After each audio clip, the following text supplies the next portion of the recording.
a partir do versículo 2. Aleluia. Porventura a mídia já colocou, só acompanhe na sua versão, por favor. E diz assim: e sucedeu que, desde aquele dia, a arca ficou em Queriate Jeraim. E tantos dias se passaram, que chegaram até 20 anos. E lamentava toda a casa de Israel após o Senhor.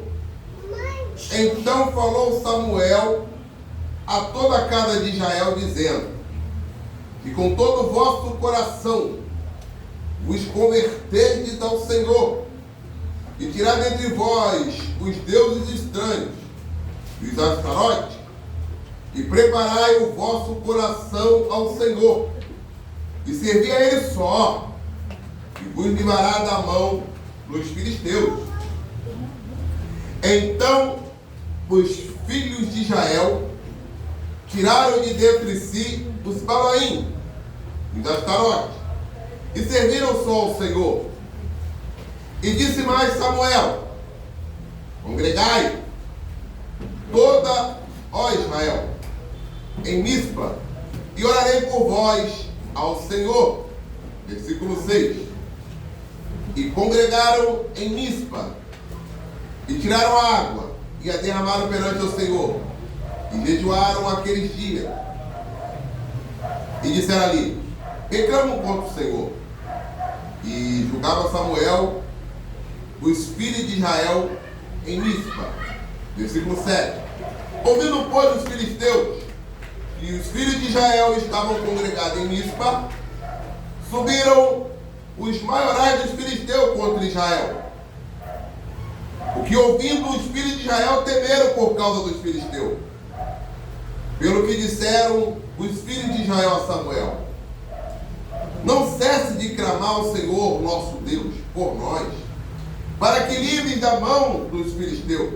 Versículo 9. Então tomou Samuel um cordeiro que ainda mamava, e sacrificou inteiro em holocausto ao Senhor. E clamou Samuel ao Senhor por Israel, e o Senhor lhe deu ouvidos. E sucedeu que, estando Samuel sacrificando o holocausto, os filisteus chegaram à peleja contra Israel. E trovejou o Senhor aquele dia com grande trovoada sobre os filisteus, e os aterrou de tal modo que foram derrotados diante dos filhos de Israel. E os homens de Israel saíram de Mispa, e perseguiram os filisteus, e feriram até abaixo de Bet-car. Tomou Samuel uma pedra, e pôs entre Mispa e Sem, e chamou o seu nome Ebenezer, e disse: até aqui nos ajudou o Senhor. Eu só gostaria que vocês repetissem comigo só essa fração: até aqui nos ajudou o Senhor. Foi bom, mas vai ficar melhor agora no 3. 1, 2, 3. Até aqui nos ajudou o Senhor. Agora abra sua Bíblia lá no Evangelho de João, no capítulo 11, a partir do versículo de número 20.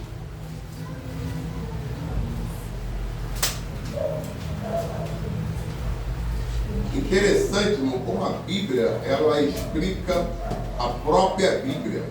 Como Deus, Ele é seletivo naquilo que Ele faz. Nós que de vez em quando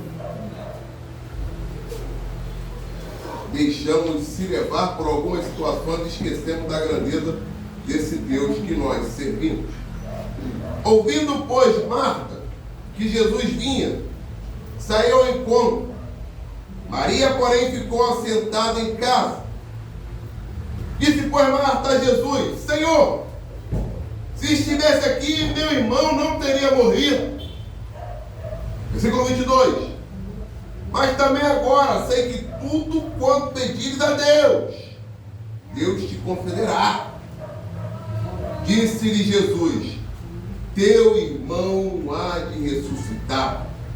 Disse Marta: eu sei que há de ressuscitar na ressurreição do último dia? Disse-lhe Jesus: eu sou a ressurreição e a vida. Quem crê em mim, ainda que esteja morto, viverá. E todo aquele que vive e crê em mim nunca morrerá. Crê tu isso? Eu costumo dizer que eu preciso de 30 segundos. Hoje eu vou precisar de um pouco mais. Vou precisar de 1 minuto. Tá bom, Daniel? 1 minutinho. Eu encerro a minha palavra. E antes de começar a introduzir essa palavra, eu já tinha falado com o meu filho que nós iríamos louvar o Senhor. Eu não vou muito te louvar não, irmão. Mas eu estou me aperfeiçoando para que futuramente, quando eu partir dessa terra, deixar um legado dos meus filhos, né? A lembrança vai ser dos pais que eles tiveram, né?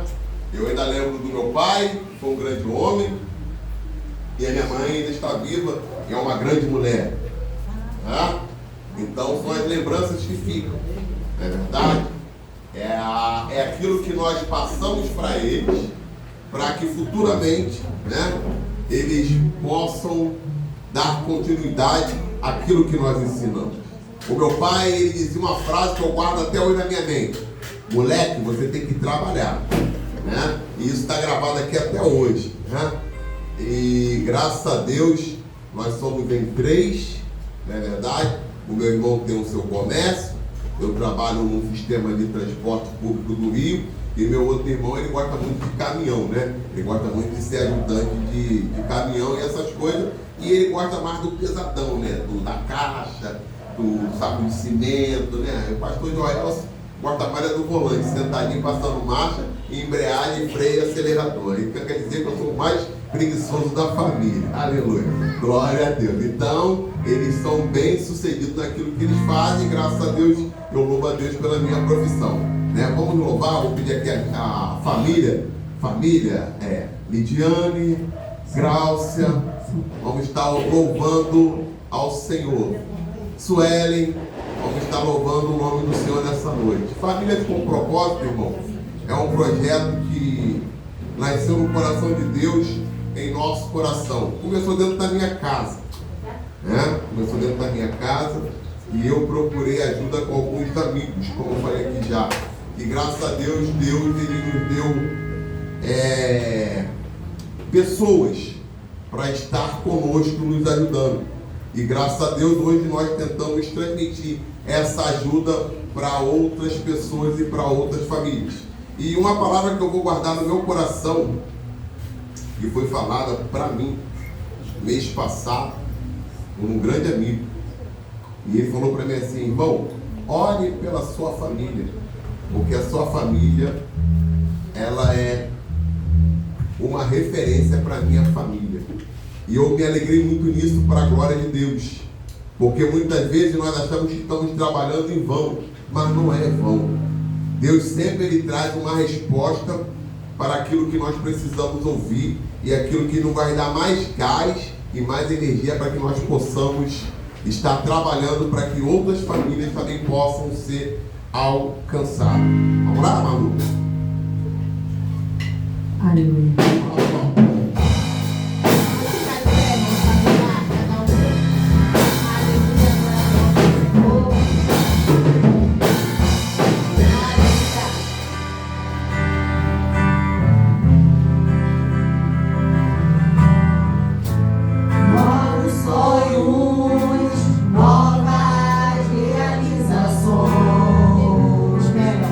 Esperam por ti.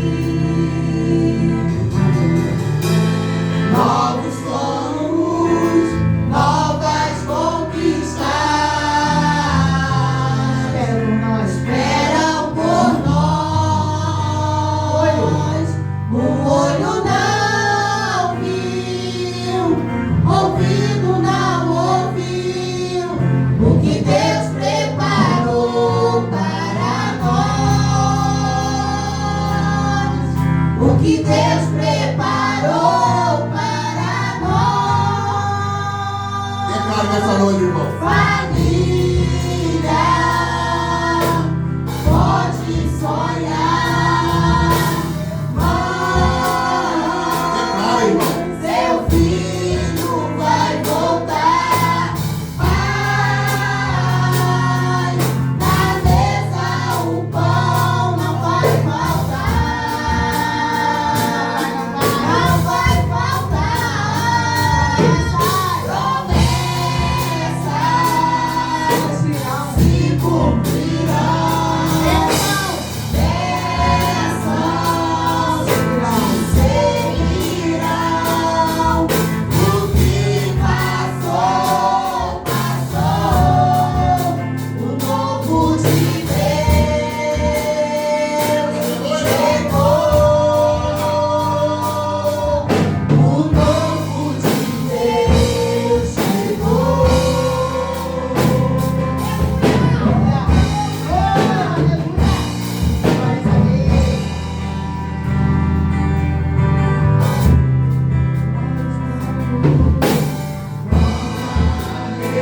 Realizações esperam por ti. Novos planos, novas conquistas esperam por nós. Olho não viu, ouvido não ouviu, o que Deus preparou para nós. O que Deus preparou para nós. Família pode sonhar, Declara mãe, nessa seu noite, filho vai voltar.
aleluia. Poder tomar assento, irmão. Aleluia. É gratificante, irmão. Uma coisa eu aprendi com o pastor Luiz Carlos Marins, e aprendizado nunca é demais. E ele nos ensinava, foi meu primeiro espaço no Evangelho.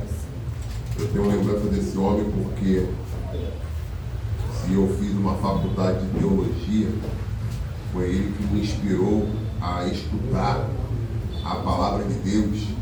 E uma certa feita eu tinha ido a um culto, né? A gente que está novo na fé se empolga, né? Gritando ali, gritando aqui. E ele falou comigo, senta aqui comigo, meu filho, e me ensinou a palavra de Deus. Né?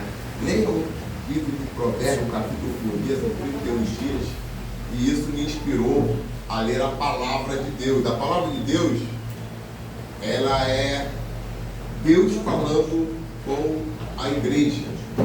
E se você não tem hábito de ler a palavra de Deus, eu vou te dar nessa noite um recadinho. Torne isso como um hábito para a sua vida.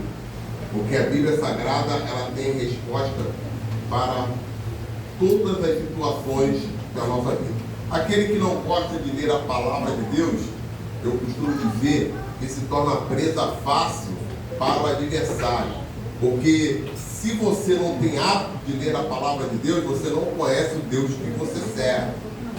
Então, crie esse hábito no seu cotidiano para que você possa estar sempre visualizando aquilo que Deus tem para a tua vida através da sua palavra.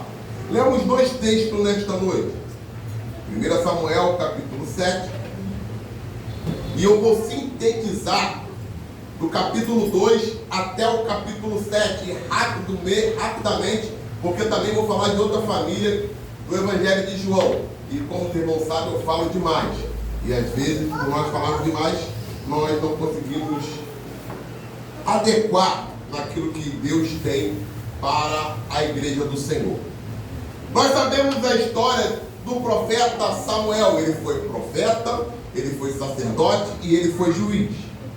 Mas só que Samuel, ele surge num cenário aonde ele foi criado dentro de uma casa de um homem chamado Eli. E Eli, ele tinha 2 filhos, Ófnis e Finéias, que eram os sacerdotes daquela época.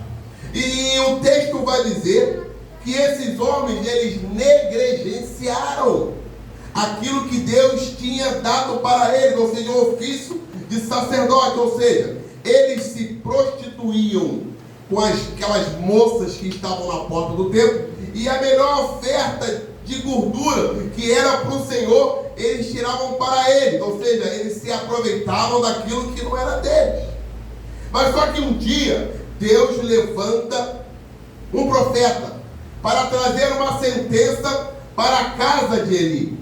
Eli, irmãos, ele até chega até os seus filhos e diz o que Deus tinha falado para que eles tomassem uma posição, para que a sua casa ela fosse restaurada e para que Deus pudesse atuar de uma maneira plena sobre a vida deles. Mas eles não deram ouvido. Aí eu abro um parede aqui, irmão, entenda uma coisa. Filho de crente não é crentinho. Filho de pastor também não é pastorzinho. Mas cabe a nós, de todas as maneiras, ensinar, educar e transmitir para eles aquilo que nós vivemos através da palavra de Deus. Não adianta eu dizer para o meu filho, ó, quando o testemunho de Jeová bater na porta, diz que eu não estou aí não. Aí o garoto vai crescer fazendo o quê? Mentindo. Porque eu estou em casa. Mas como eu não quero receber as pessoas, eu estou em casa. Então ele dá o primeiro passo e ele diz assim, ó, o meu pai é um mentiroso.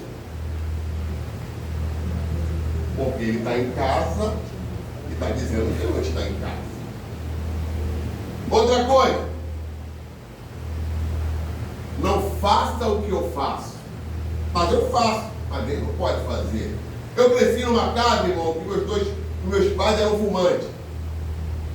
E eu me lembro que quando nós iríamos buscar um cigarro com meus pais, a gente tinha que trazer um cigarro na mão e o isqueiro.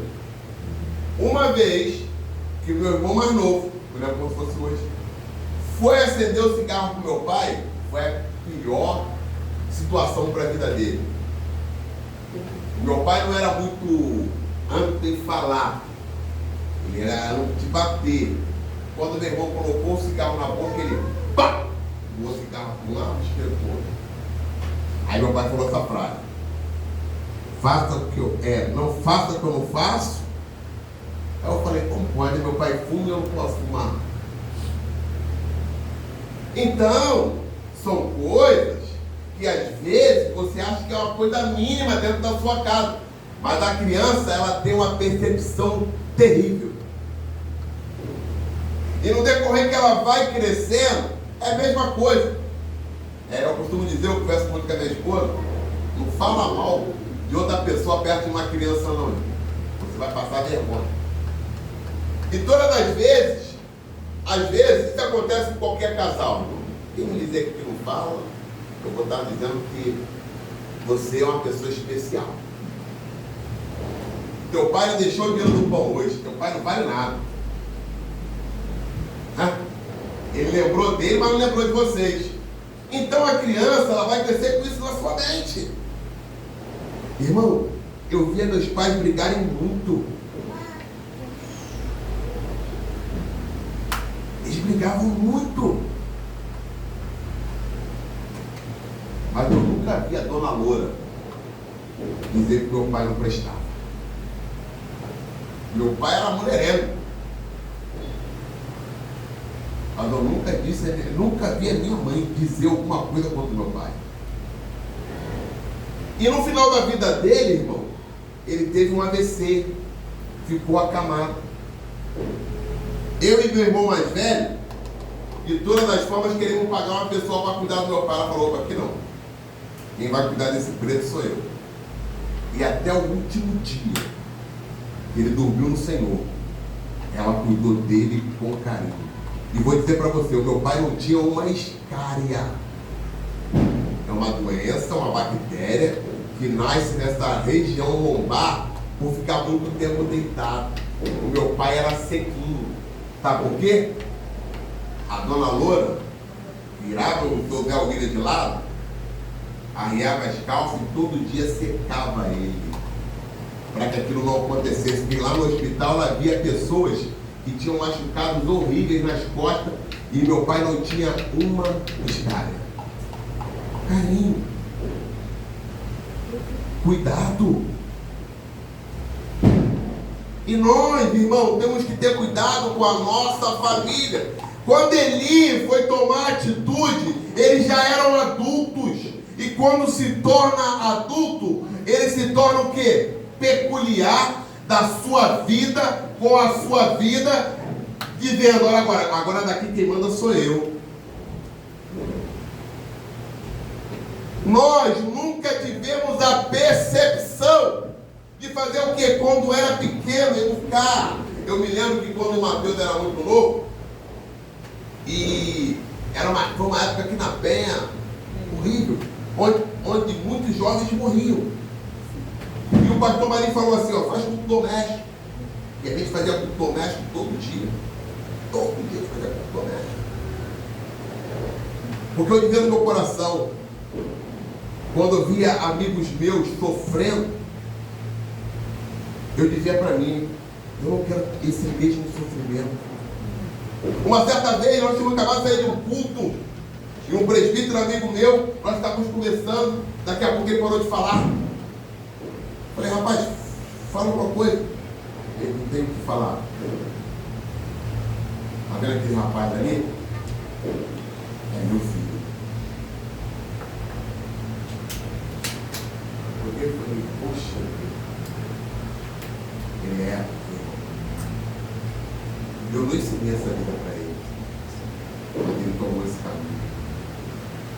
Vamos orar, vamos clamar a Deus, vamos pedir para que Deus, porque nós temos uma promessa ou não temos? Nós temos uma promessa.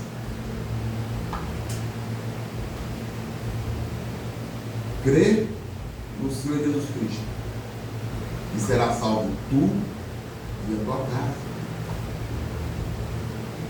Cadê a Magnólia? Tem que voltar a Magnólia. Né? E nós, como pais, nós somos referência para os nossos filhos. O meu pai dizia que eu sou mesmo. É verdade, é verdade. Que eu era o mais preguiçoso da família. Sou mesmo, sou o mais preguiçoso. É por isso que eu não trabalho com Pedro. Ele falava assim: você é o filho que vai me dar mais trabalho. Aí eu dizia: não vou dar não. Aí ele dizia assim: cara, seus irmãos já carregaram 10 sacos de tijolo e tu só carregou um. Uma certa feita, meu irmão, né, minha mãe vendia Coca-Cola e chegamos no depósito ali não sei se você no tempo, né? Vou fazer 50 anos. Ali no posto de gasolina, onde é aquele depósito de bebida hoje, vendia Coca-Cola, no posto de gasolina de Coca-Cola. Chegou meu irmão William com uma bolsa com 12. Aí o William encheu a bolsa dele com 12, com 6. E o cara falou assim: não tem mais Coca-Cola. Eu falei: pô, vou subir com o saco vazio. Mas o certo era eu tirar 3 do meu saco, passar para o meu irmão mais velho e pegar 3 cheias e colocar na minha bolsa. Tá certo? Se tinha 6, eu teria que repartir com ele. Eu todo contente com a bolsa vazia, rindo demais, olha ele lá atrás, né? As 3 Coca-Cola, era aquela 1.250. Cheguei em casa, coloquei minha bolsa, parou no campo. Aí minha mãe, ué, cadê teu irmão? Tá subindo aí. Mas a tua bolsa tá vazia, não, porque o William tá trazendo. Ela falou, o quê? O William tá trazendo? Eu falei, eu fiquei todo feliz, falei, poxa, me dei bem, glória a Deus. Eu sou mais esperto que o Zé William. Minha mãe, sabe o que minha mãe fez? Agora você vai lá nas sendas. Vai pegar essa sacola, vai botar nas costas, e você vai levar, você vai trazer as 6 do teu irmão e vai trazer as suas 6. Que é isso, mãe? Ainda quando teu pai chegar, tu ainda vai conversar com ele. Era melhor carregar as 12 e conversar com meu pai no final do dia. Então minha mãe fez eu ir lá, e o William sentadinho, eu peguei as 6 do William, e não foi de Kombi não, irmão. Foi das antigas sendas até a 14, ali eu morava no beco do Capital número 18. Voltei com a bolsa, peguei as 6 do William e ele subiu com a bolsa vazia. E eu me lembro disso até hoje. Isso foi um ensinamento. Eu fui para o quartel. Eu fiquei detido um dia, porque eu chegava no horário. Graças a Deus. 22 anos trabalhando no mesmo lugar. Eu só tenho um atestado médico e uma falta porque a árvore caiu no meu carro lá no Brizolão. Foi o único dia que eu voltei.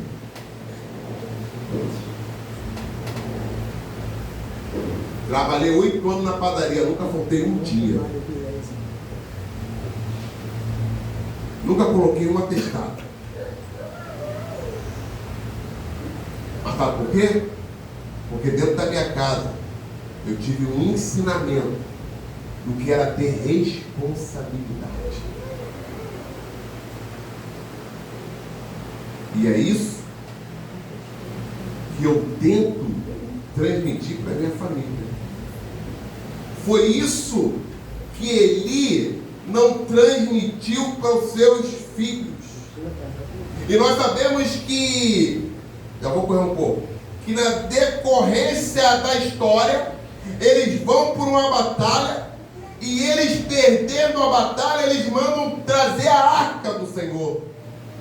Mas não era a arca que iria resolver alguma coisa para a nação de Israel, não. A arca era meramente um símbolo. Eles esqueceram da maior primícia para a casa deles, ou seja, para a família deles. Qual era? Buscai o Senhor enquanto se pode achar. Invocai Ele enquanto está perto. Sabe por quê, irmão? A arca não adiantou nada. Ofni e Finéias morreram. A arca foi tomada. A notícia foi trazida. Olha só, sacerdote. Os seus 2 filhos, Ofni e Finéias, morreram. O que aconteceu? O camarada quebrou o pescoço e morreu. E a sua nora, ela dá a luz a uma criança e diz: acabou. E acabou.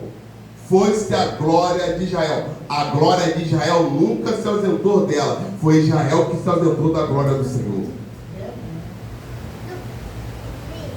E muitas das vezes, até chegarmos ao capítulo 7, nós vamos ver agora o cenário de um novo homem que foi criado. Irmão, entenda uma coisa. Ele foi criado na casa de Eli. Mas não se corrompeu.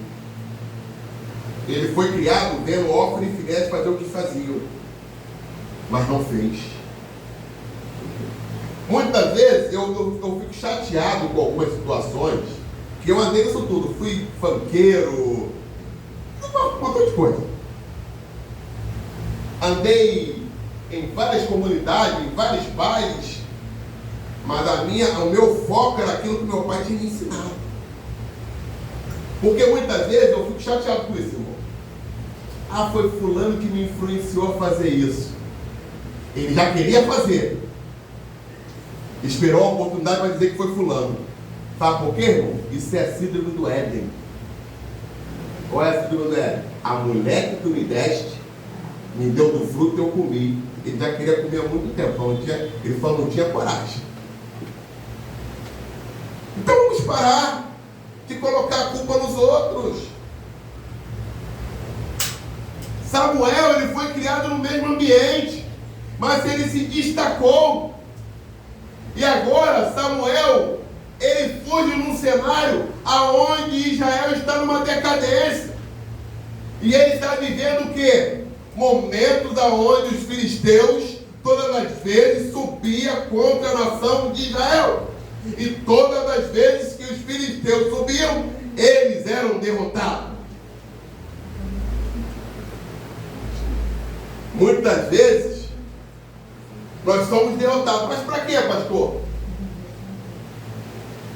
Para aprendizado. Já pensou se Deus desse tudo toda hora?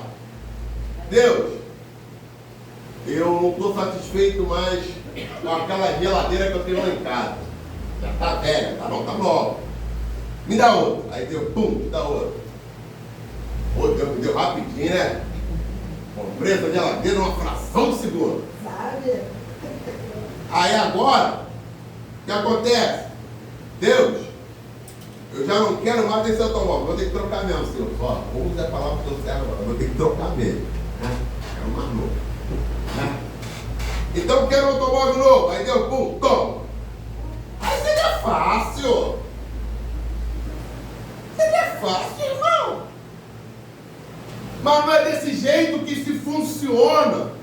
Todos nós temos um norte. Todos nós passamos por um deserto. Mas a minha casa e a sua casa, ela não pode ficar fixada no deserto.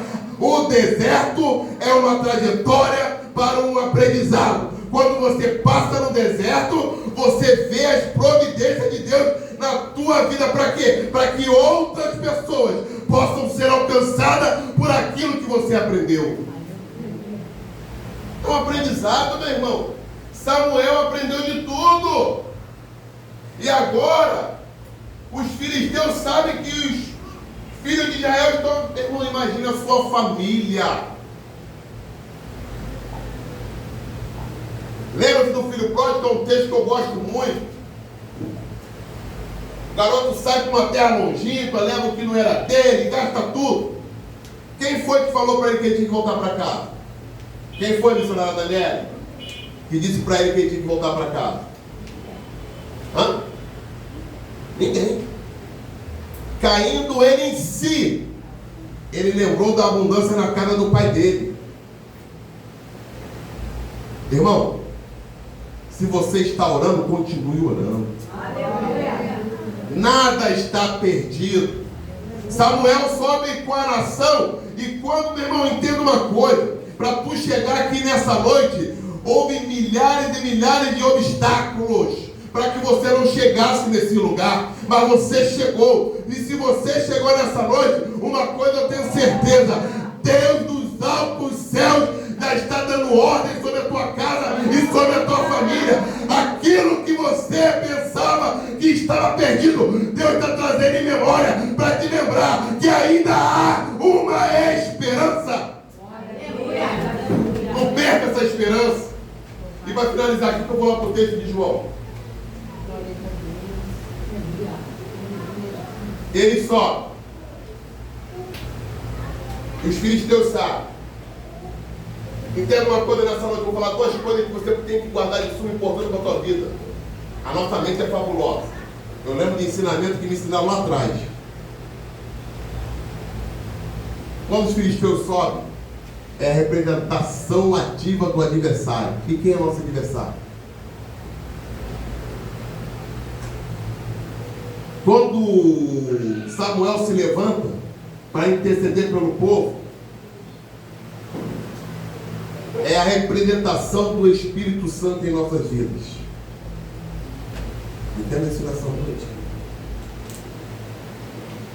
Quando os filisteus se levantam, é o adversário da nossa vida se levantando contra a gente. E quando Samuel se posiciona em interceder, é o Espírito Santo dizendo para mim e para você: ainda não acabou. Vamos orar. Vamos clamar. Jeremias capítulo 33, creme em mim. Nós esquecemos. O salmista vai dizer ainda que eu andasse pelo vale da sombra da morte.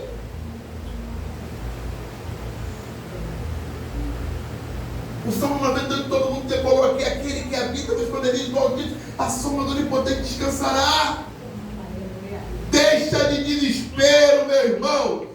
Passe a acreditar naquilo que Deus projetou para a tua casa e para a tua família. Mas, pastor, o senhor não sabe a situação que eu estou vivendo. E também não quero saber. Mas uma coisa eu sei. Ainda no céu, ainda não perdeu o controle da tua casa e da tua família. Porque Ele não dorme, Ele não tosqueneja. Ele ainda permanece vivo, trazendo esperança para a tua vida e para a tua casa.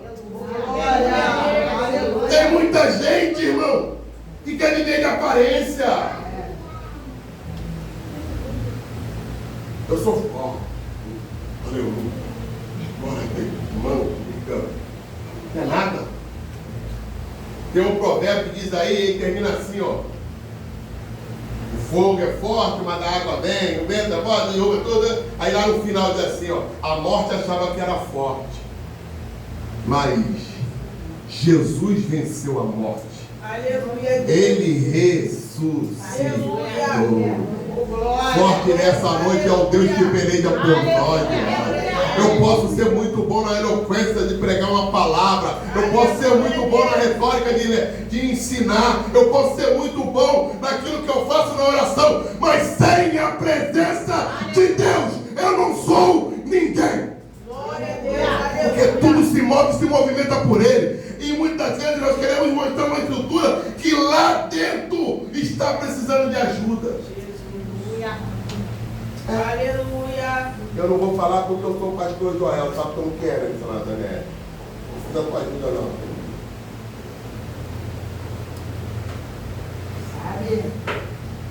E aí? Você sabe quantas pessoas morrem por minuto de segundos neste mundo?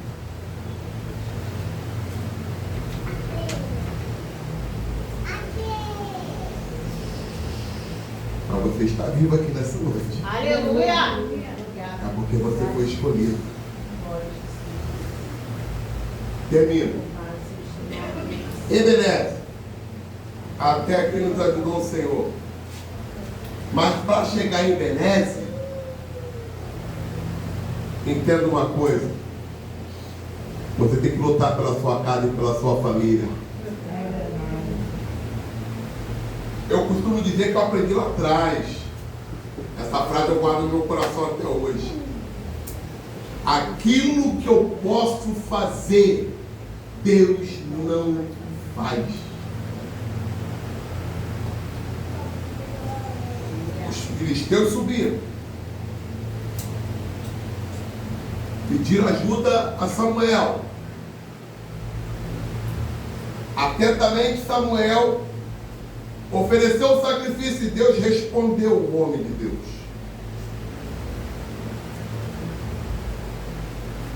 Você lembra de Abraão? Deus chega para ele e diz assim, ó, me dá a tua promessa. O que Abraão falou para Deus? Não, Senhor, é minha promessa, não vou te entregar não. Foi isso? Não. Glória. Abraão se levantou, pegou o menino, pegou os moços e falou com Sara. Porque se falasse com Sara, não deixar. Eu imagino se a nossa irmã diaconisa Elaine chegasse e falasse aqui, olha só, Elaine, tem que fazer um sacrifício, me dá a Sofia. É capaz dela pegar um pedaço de madeira e sair daqui, maluco. Pá! Bater na minha cabeça. Ele pega o garoto, traz ele. E quando ele vê de longe, ele diz para o moço, fica aí. Porque eu e o menino vamos sacrificar ao Senhor. Mas tem um porém. Eu e ele vamos e retornaremos. Quem era o sacrifício, irmão? E olha a prova de fé que Abraão nos dá. Nós vamos, eu e ele. Ele é o sacrifício. Mas vamos lá sacrificar, mas nós dois vamos voltar. Isso é interessante. E nós sabemos da história, que quando Abraão diz para o menino, ele: papai, tem aqui a lenha, o altar, cadê o cordeiro? E cada um fala para o seu filho: Deus proverá para ti o cordeiro. Entenda uma coisa nessa noite. Você pode estar passando por uma situação difícil dentro da sua casa, com o seu filho, com o seu cônjuge, ou até mesmo com um parente que você tem aquele afeto. Mas uma coisa eu sei: não temas, porque eu sou contigo. Não te assombres, porque eu sou teu Deus. Eu te esforço e eu te ajudo, e te sustento com a destra da minha justiça. Ainda não se acabou, porque ainda tem esperança para a tua vida e para a tua casa. Glória. E aqui eu finalizo para nós entrarmos lá no texto de João. Eu falei que falava demais, né? É 8h44. Uma coisa que eu aprendi lá atrás, que o horário nós respeitamos. João capítulo 11 vai narrar a história de uma família que era muito chegada a Jesus. Marta e Maria e seu irmão Lázaro. Mas só que chega a notícia para Jesus que Lázaro morreu. Aí Jesus diz assim: estou correndo, tá, irmão, daqui, né? Aí Jesus fala assim: agora eu vou lá. Porque a princípio, quando disse que ele estava doente, lá. Mas quando tem a notícia que ele morreu, ele diz: agora vamos, vou lá despertar o meu amigo. E chegando na cidade, tu imagina o alvoroço de Jesus chegando em Betânia. Porque quando Jesus chega em Betânia, as pessoas já começam a imaginar: a família Marta, Maria, já estavam já o garoto enterrado, né? O irmão enterrado. Com o dono do milagre entrando naquele lugar. Eu já quero dizer que o dono do milagre já está na tua casa realizando os seus prodígios toda a sua casa, toda a sua família. E Jesus, quando entra em Betânia, já se encontra com as irmãs. E ela falou: Jesus, se foi dizendo que meu irmão não tinha morrido. Calma. Vamos beber uma água, vamos respirar. E Jesus faz uma pergunta interessante: eles colocaram morto. Vou perguntar ao pastor Jonas: então, onde nós botamos os mortos? É, né? É uma pergunta meio, né? Sem nexo, né? Fica quieto. Porque Jesus, irmão, ele não vai fazer nada daquilo que nós não declaramos. Aí eu chego aqui: minha vida é um desastre. Pelo amor de Deus, onde eu trabalho, rapaz, não vale de nada. Só palavras que vão desanimar aquilo que Deus, ele vai trazer para a nossa vida. Aí, né, eu me lembro que vai fazer um mês que eu me mudei. E eu falei com minha esposa, falei para ela: Val, a gente vai se mudar domingo. É domingo.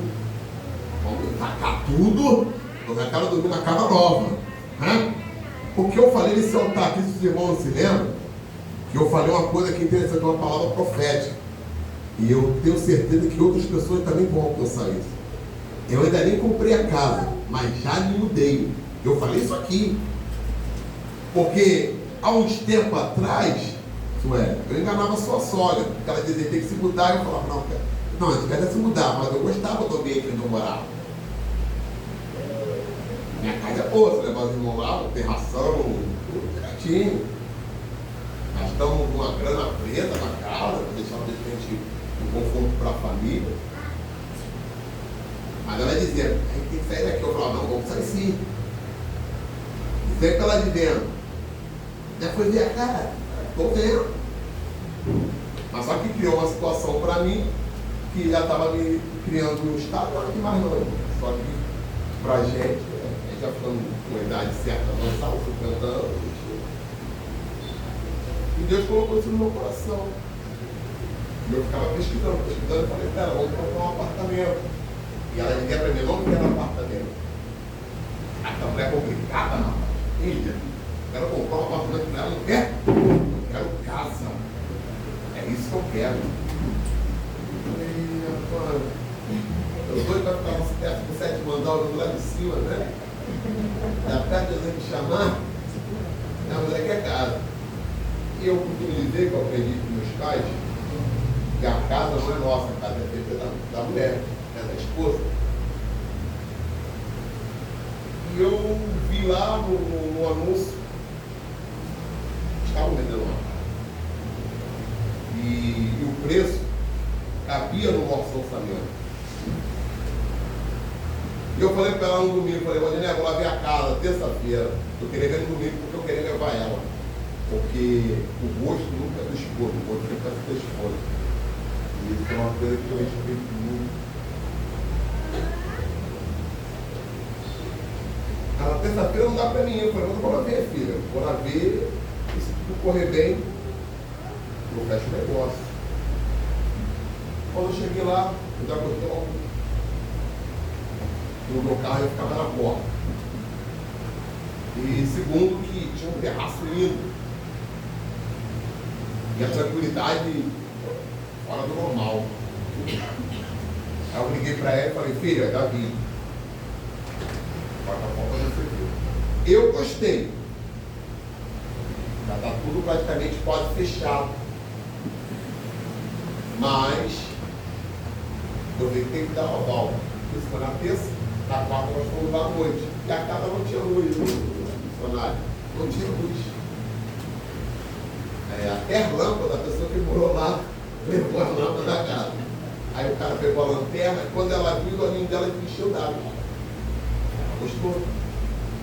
E eu perguntei para ela, e aí? Podemos fechar negócio? Filho, você sabe. Eu falei para ela, eu não. Quem sabe é você. Se você me disser para não fechar um negócio, eu não vou fechar. Mas se eu vou falar, eu vou fechar. Ela falou, pode fechar. Fechamos o negócio. E no domingo nós se mudamos. Mas, irmão, isso não foi de hoje, não. A promessa da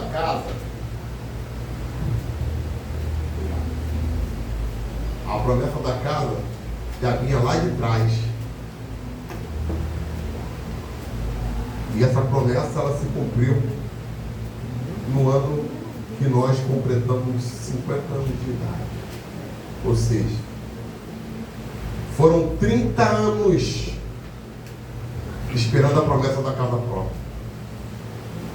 Mas em dia nenhum eu deixei de ver minha esposa deixar de acreditar naquilo que Deus poderia fazer para a nossa família. Não foram 30 segundos e nem 30 milésimos de segundo. Foram 30 anos. Quando a gente morava lá na parede de casa do filho, em 2 quartinhos. A grossa era pequena. Não tinha Tailândia, não tinha Luísa. Era uma criança também. Mas foram 30 anos. Eu quero que você entenda isso nessa noite. A sua luta, a sua trajetória não se limita no começo. Não se limita no meio. Só se limita quando Deus bate o martelo para que a sua promessa possa chegar sobre a sua casa e sobre a sua família. Quando Abraão e Sara despedem Agar, eles dão um odre de água para Agar e para Ismael. Mas quando a água acaba no meio do deserto, o que acontece com Agar? Ela vê o menino chorando, ela coloca o menino num canto e vai para longe, dizendo assim, eu não posso mais ouvir o choro dessa criança e ela vai morrer. Mas lá no céu Deus desce e diz assim, Agar, Pegue a criança e olhe para o horizonte. Ela queria um pouco d'água para dar para o seu filho. Deus proporcionou para a vida de Agar e de Ismael, pela promessa que tinha feito a Abraão, seu pai, um poço para ele saciar a sua sede. O que eu quero dizer essa noite, ainda que você veja resultado sendo ali dizendo que tudo vai dar negativo, mas nessa noite, Deus do alto céu, Ele está dizendo para mim e para você que Ele ainda é a ressurreição, Ele é a vida. Aquilo que estava morto vai tornar até vida. Deus se preocupa com a tua família. Deus se preocupa com a tua casa. Glória a Deus. Eu me lembro do testemunho da irmã Neide, que eu finalizo.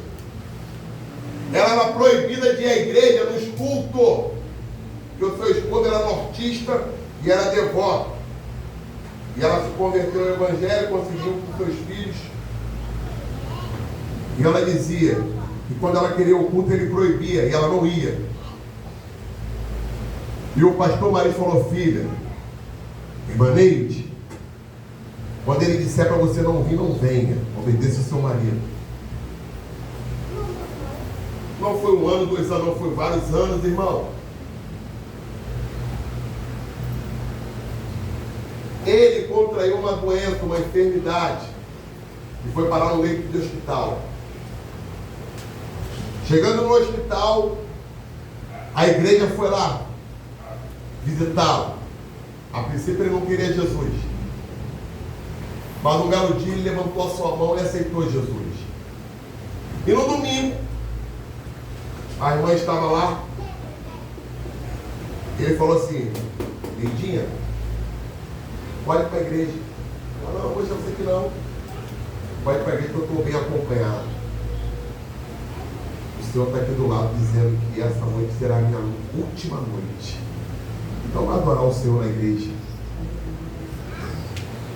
Que isso, pai? Tu está delirando? Não. Pode ir. Eu já vejo Jesus me chamar.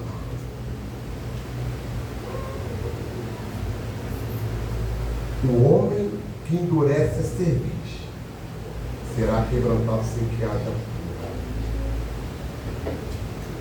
O que nós falamos nessa noite é de alma, é de vida.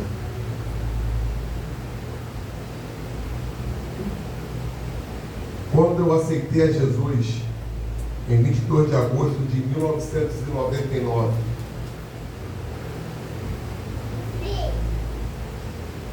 eu me lembro que foi um impacto para a minha vida. Porque eu não estava muito conhecido aqui dentro da comunidade, e muitas vezes dos amigos que frequentavam a Baricó e comigo, assim: 10 meses, rapaz. Isso é fogo de palha. Esse ano se completa 27 anos de casal e que eu conhecia Jesus.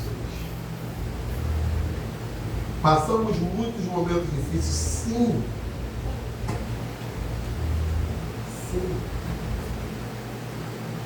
Mas em todos os momentos, é que diz o salmista, no Salmo 46, Deus, Ele sempre foi o nosso refúgio e fortaleza, um socorro bem presente em nossas vidas.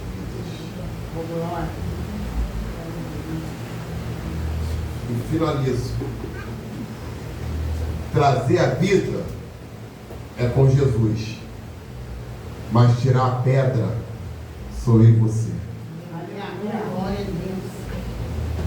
Para o milagre acontecer é com Ele, mas para tirar aquilo que está atrapalhando, somos nós que fazemos. Daniel, seu milagre tem nome. Débora, Gustavo, Natasha e Maria. Viviane, seu milagre tem nome. Seu milagre tem nome. Graucia, o seu milagre tem nome. É o que eu costumo ensinar para os meus filhos. Seja fiel a este Deus, porque Ele é imutável.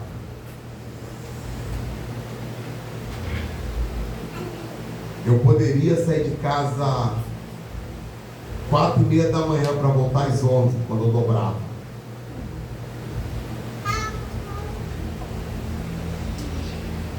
Eu, quando fui com esse emprego, eu não estava indo mais aos cultos. Mas graças a Deus, e mesmo não indo aos cultos, tinha uma pessoa dentro da minha casa, orando, ensinando, clamando ao Senhor. Porque quando nós falamos a mulher sábia edifica a casa, nós esquecemos que a Bíblia era uma aplicação pessoal. O homem sábio também edifica a sua casa. Entenda uma coisa nessa noite, irmão. Não traga responsabilidade para a sua vida do que não é seu. Às vezes você carrega uma carga tão pesada, achando que a culpa é sua. Não é não. Reveja os seus conceitos. Reveja a sua trajetória. Porque no meio do seu caminho, sempre vai ter alguns percalços para que você possa atravessar. Mas em todos eles, Deus vai estar presente contigo. A parábola do bom samaritano nos ensina uma coisa interessante. Que quando Jesus está ensinando, as pessoas perguntam a Jesus: quem são os nossos inimigos? Aí Jesus: eu vou contar uma parábola para vocês. Uma estrada, vi um homem, e os salteadores ali levaram tudo que ele tinha, ainda bateram nele. Veio o sacerdote e passou lá. Também veio o levita, também passou lá. Mas veio um homem, um samaritano, e esse acolheu aquele homem, cuidou das suas feridas. Então, qual desses usou de misericórdia? Samaritano. Então faça como esse samaritano. Entenda uma coisa, irmão. O seu inimigo não é o seu vizinho, não é o seu colega de trabalho, não é aquela pessoa que às vezes te aflige. O seu inimigo é o diabo e os seus anjos. A sua luta não é contra pessoas, é contra principados, potestade e hostes celestiais da maldade. Entenda uma coisa: quando alguém te afligir, ore por ela. Ore por ela. Mas pastor, isso é difícil para mim. Eu sei que é difícil, mas não é impossível. Você dobra o seu joelho e começa a clamar: Senhor, essa pessoa está me fazendo mal, mas eu não desejo mal para ela. Eu quero que o Senhor cubra ela de bênção. Porque, irmão, tudo aquilo que você declara nesse mundo, ou seja, no mundo espiritual, é também declarado para a tua vida. Aquela pessoa não presta, que não afeta. Irmão, entenda uma coisa nessa noite, um grande ensinamento para a tua vida. Comece a declarar sobre a vida dela. Sabe por quê, irmão? Eu vou dar a palavra para a pastor. Ela vai ter que estar de pé para ver você prestando um culto de ação de graça e louvando o nome do Senhor. Porque a vitória, irmão, ela não vai vir nesse momento que você está vivendo, não. Vai ser no momento que você menos esperar. Deus, Ele vai se levantar e vai trazer a vitória para a tua vida e para a minha vida. E aqui eu finalizo.